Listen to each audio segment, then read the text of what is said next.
Welcome, 3SM Podcast, episode 203. And I'm so glad and grateful to be able to say welcome back to Spiritual Mama.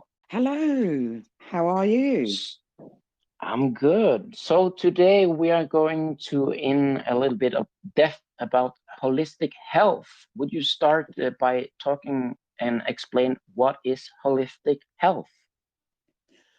Holistic health is obviously it means your health, but on many different levels. So it means on the medical, on the mental level, the physical and spiritual. So holistic means the whole, whatever it is you're talking about. So the whole um category, all the different categories of the health, you know.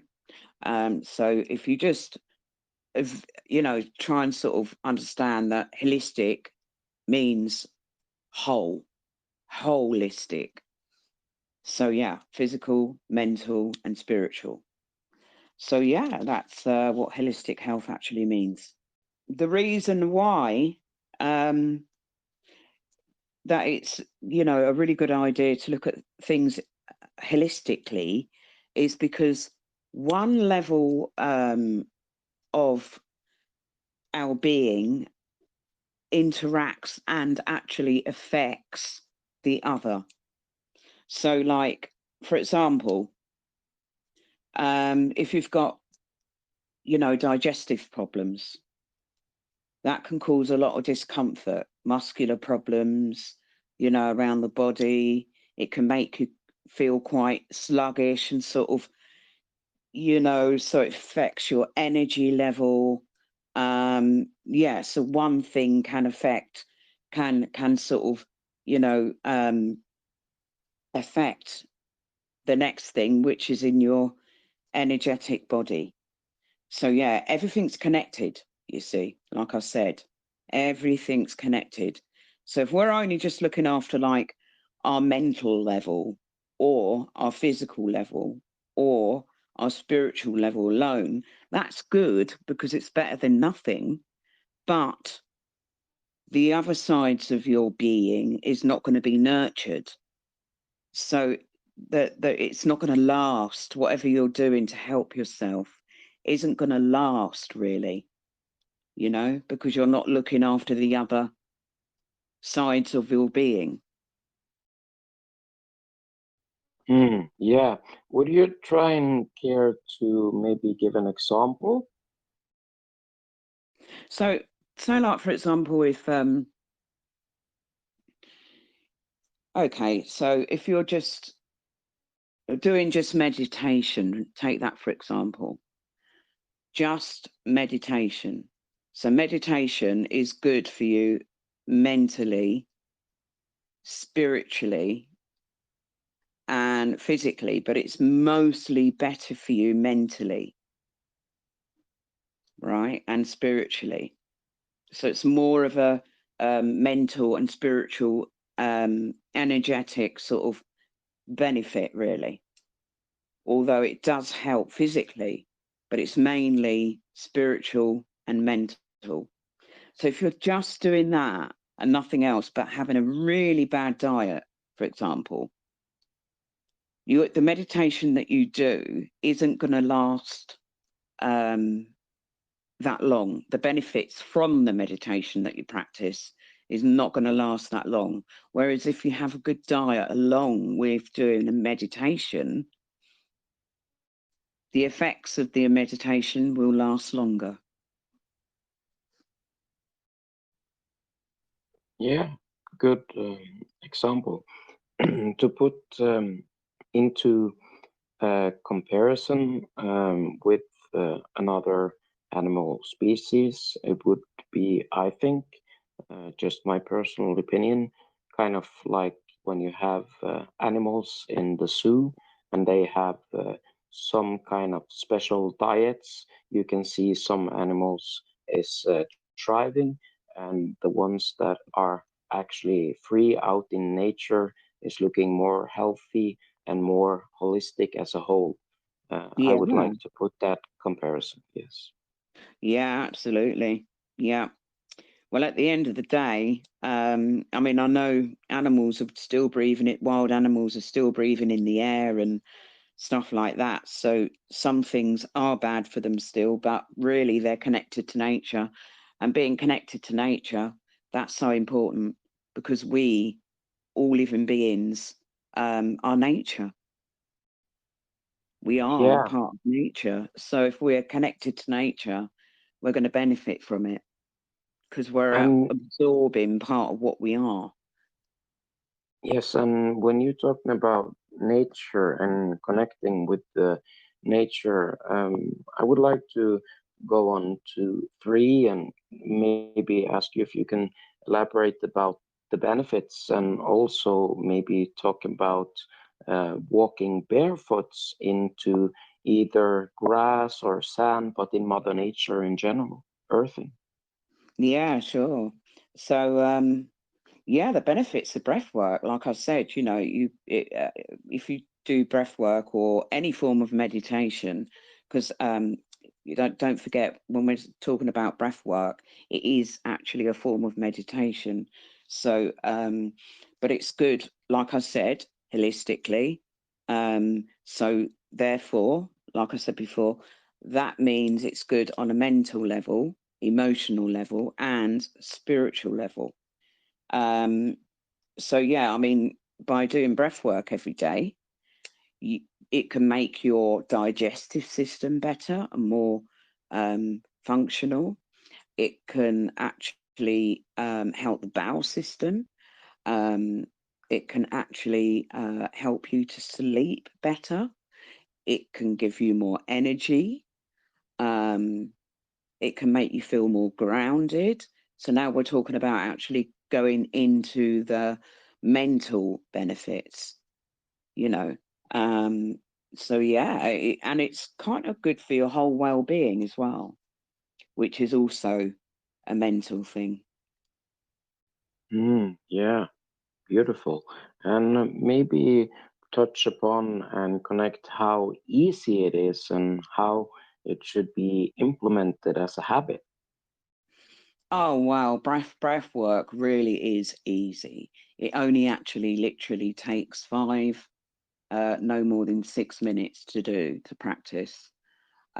Such a quick thing to do, very, very easy, very simple, um, and you're done. And if you do it at least, I would say once a day. I mean, I do breath work twice a day because I've been doing it for a long time. And also, I realize that 5 minutes out of your day isn't that much. So why not just throw it in twice a day, morning and evening? Um, but yeah, so it's good to do it every day because the way meditation works is by consistency. So if you kind of, for example, do one session, you're not going to really benefit from that, to be quite honest with you. You might feel immediate benefits, but long term, you're not going to feel the long term benefits if you just do one session here and there. Whereas if you do it consistently every day, then it's kind of like, in a way, filling your car up with petrol, you know? If you fill the car up with petrol once every now and again, it's going to run out, isn't it? But if you're doing it consistently, like every day, because we're going to be, if you're using your car every day, um, petrol's going to be going down all the time. So if you're filling it up every day, you're never going to run low. It's kind of like that. That's how it works. Yeah, and I think if I'm not remembering all wrong, I think it was Bruce Lee who said that you can kind of visualize how you just talked about meditation and see a glass of water, and if you have mud water and you stir up the glass, everything is all blurry and you can't see anything. But if you sit in silence and let all the mud and all the stuff go down in the glass, you will have a clear head and clear water and clear view. Yeah, absolutely. That's a really good analogy, actually.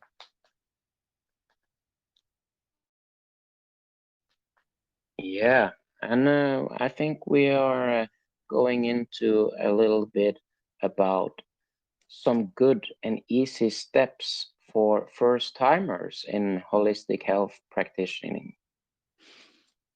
Right. So what I would say is, first of all, concentrate on your posture, your positioning, the way you're sitting. Make sure you don't cross your legs.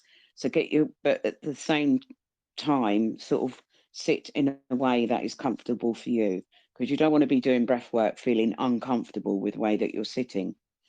And then once you've found your comfortable way to sit, do a few breaths. Literally just do a few breaths. And I would advise put one hand on your lower belly and the other hand on your chest. And when you breathe in through the nose, what you should feel is your lower belly expand. And what that means is that you're pushing your diaphragm up. Okay. So this helps you to breathe properly as well.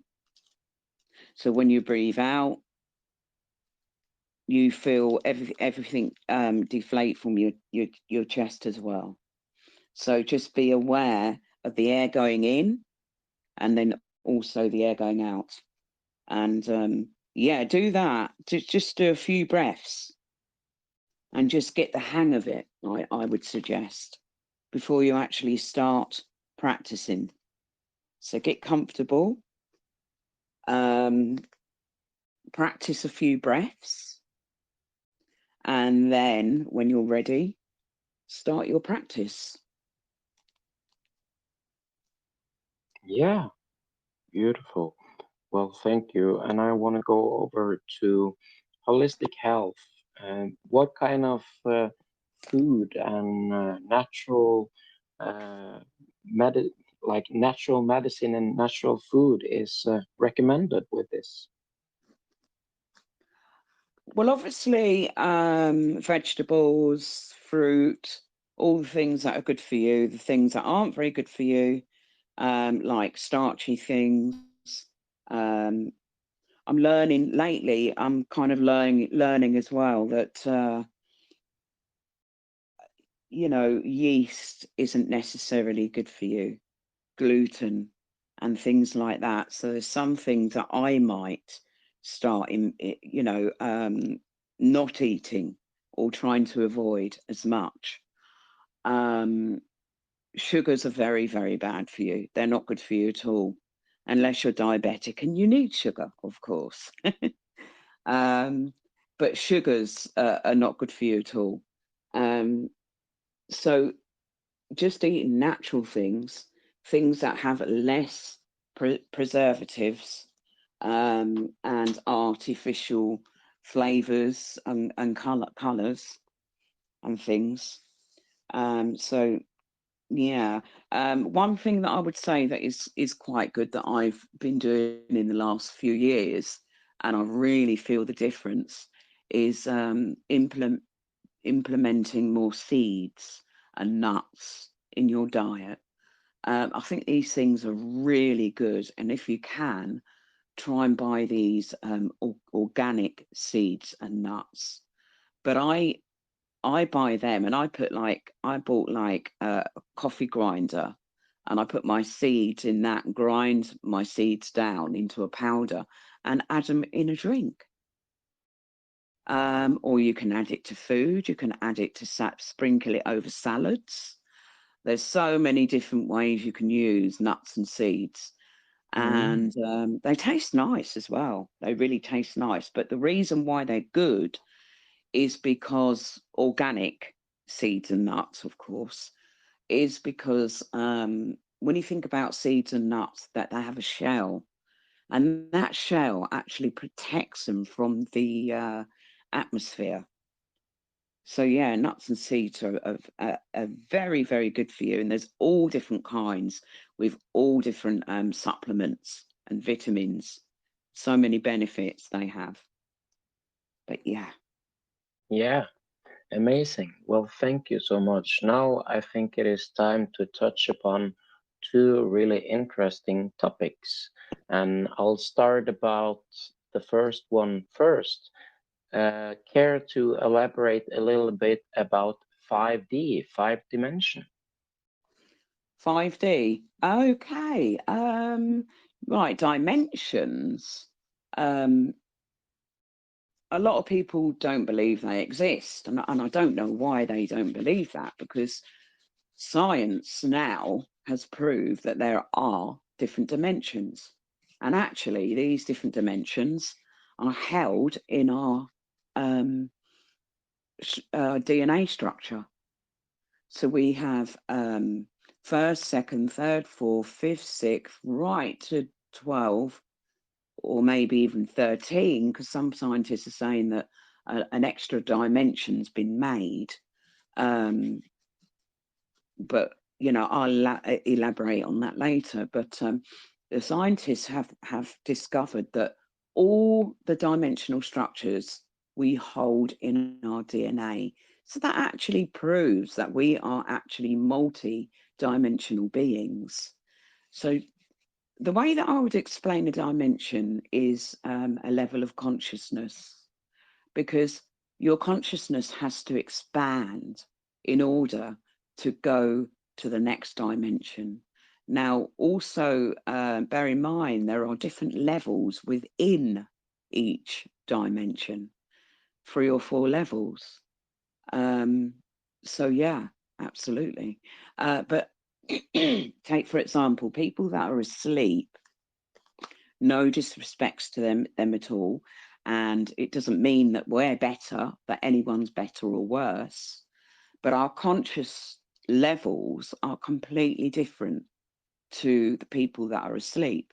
So, for example, I would say the sleepers are kind of still in the 3rd dimension. But I would say that people that are awake are actually in the 4th dimension, going on to the 5th dimension. Because you've got to remember that when you're on a different dimensional level, it's all to do with the consciousness. And this is why people that are in the sleepers, the ones that are in the 3rd dimension, are unable to see what we can see. So if you just try and absorb that a bit, it'll give you the idea of what dimensions are all about.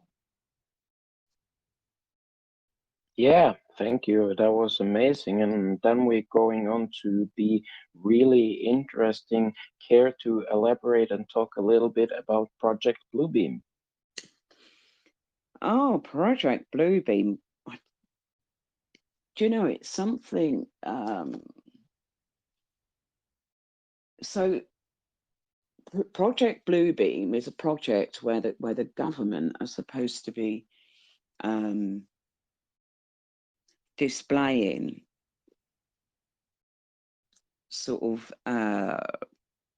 what are they called now? Images in the sky. Holograms are supposed to be displaying holograms in the sky of spaceships, and they are supposed to be not friendly aliens.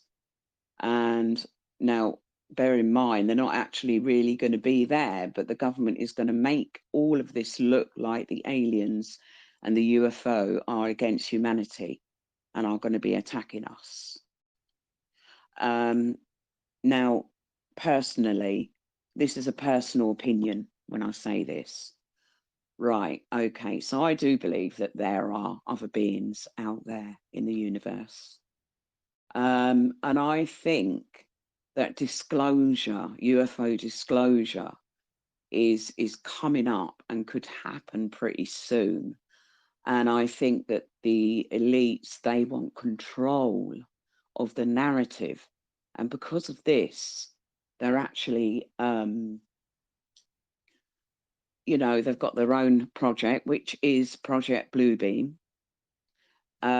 because there are good beings out there in the universe. I'm not saying all of the beings are good. I'm just saying, you know, the majority of the beings are actually good out there. So because the elites know this, and the elites know that they don't like the way that they are treating humanity on a whole, the elites actually find UFOs, these aliens, a threat. Now, the reason why these good aliens can't come in and help us out is because they respect the free will thing. Because of free will, they cannot do this, and the elites know this. So I think they're trying to be clever in the respect where they're going to make us try and make us terrified of UFOs and aliens, I think, with this Project Bluebeam. And what that's going to do is totally throw humanity and confuse humanity when the good aliens come to help. That's my opinion on that. Yeah, I think we are getting to soon of the end here, but I really like what you said there, and I saw something, a post the other day that kind of get a, how can you say, a comparison, or a little bit you can connect the dots. If you thought that 9/11 was something big, just wait for the goose sign upcoming alien invasion. So Yeah, yeah, I think you're onto something. But again, then, how we look forward to warmer, more beautiful, more connected people. We are, I think, and again, it's just my personal opinion as well, in the midst of the Great Awakening with a lot of challenging stuff. But I think we are, and we going to win this race, even though it's in the darkest hours. It is hard yeah. to see the light. So you have something more important you want to put in the end here? Yeah, I was just saying that going back to this alien invasion, I don't know if you're aware at all, but lately in the news, in the media, they're starting to say that they're shooting down UFOs, you know, in Canada, USA, China, you know, that there's quite a lot of reports that there's been sightings. Um, I don't believe this, because if there's been a lot of sightings and a lot of UFOs being, you know, taken down by the military, why aren't they recording it? Why aren't they taking pictures? Um, so, because I'm sure they have cameras, you know, on their craft, where they can just press a button and take a picture. I'm sure they've got that technology. So why aren't they taking pictures of these UFOs and actually using them, and the media using those pictures to make the reports? It's because it's not happening. Because I actually think at the moment what is going on is they're building up to Project Bluebeam. So I would say they've already started. I would say that this Project Bluebeam actually has already begun. That's what I can see.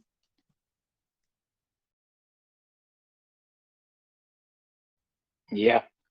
And before we're going to play this beautiful outro, you have some tips on the physical, social, and mental.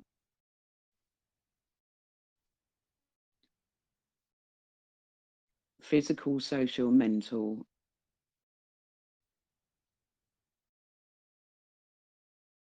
Eat healthy. Do your breath work.